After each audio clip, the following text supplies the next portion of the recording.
เข้ามาเด้ออาจจะได้พี่น้องบ้านเฮาคือบ่เห็นคนเสียอาหารได้เนาะละอยู่ฉันคิดถึงน้องคิดฮอดเจ้าเสียก่อนอยู่ทางใดกับบ้านเก่า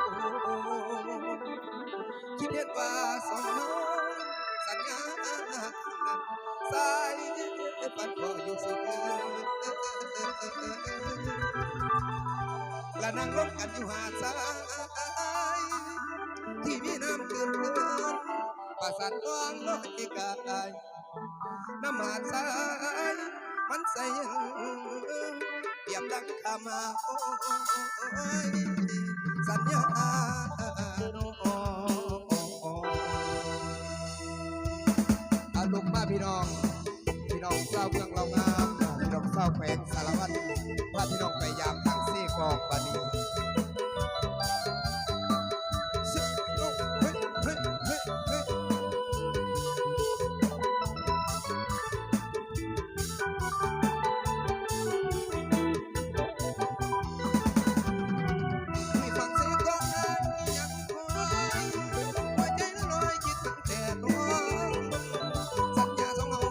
เสียบอกมันยังมาคนไว้ใจไอ้นี่ตัวตันไอ้อยู่เพียงกันนะได้ควงหาผู้สาวได้ก็เริ่มแปลกเมา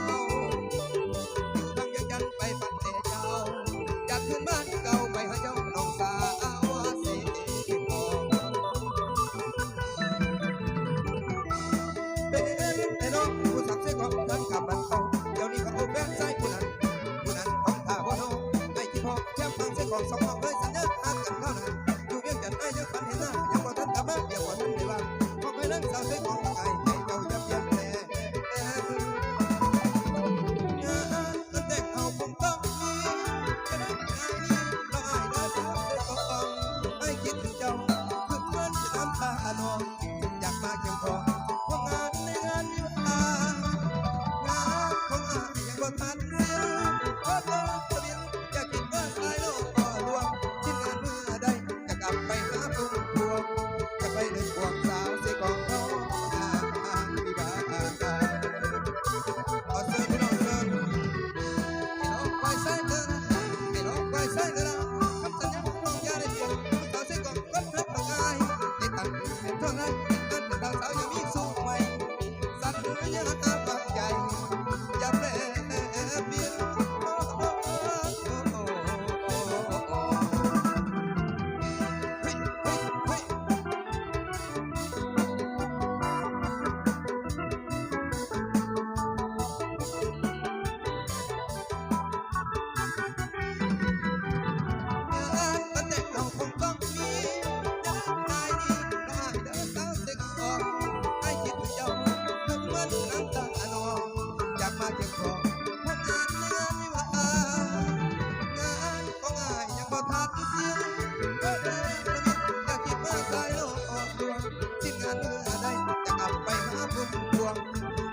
พวงสาวเสกองงาน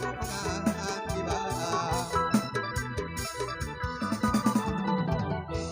น้องคอยใส่เดิน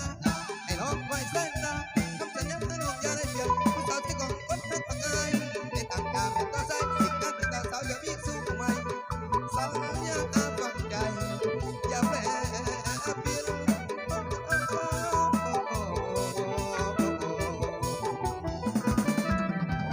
มันขักพี่น้องเอง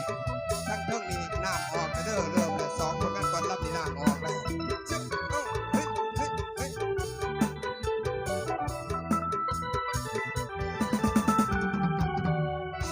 เจ้าเอาสิบบ่อยจังได้ยังห่างพี่น้องเนาะขอบใจมาได้นำใจอีกทีหนึ่ง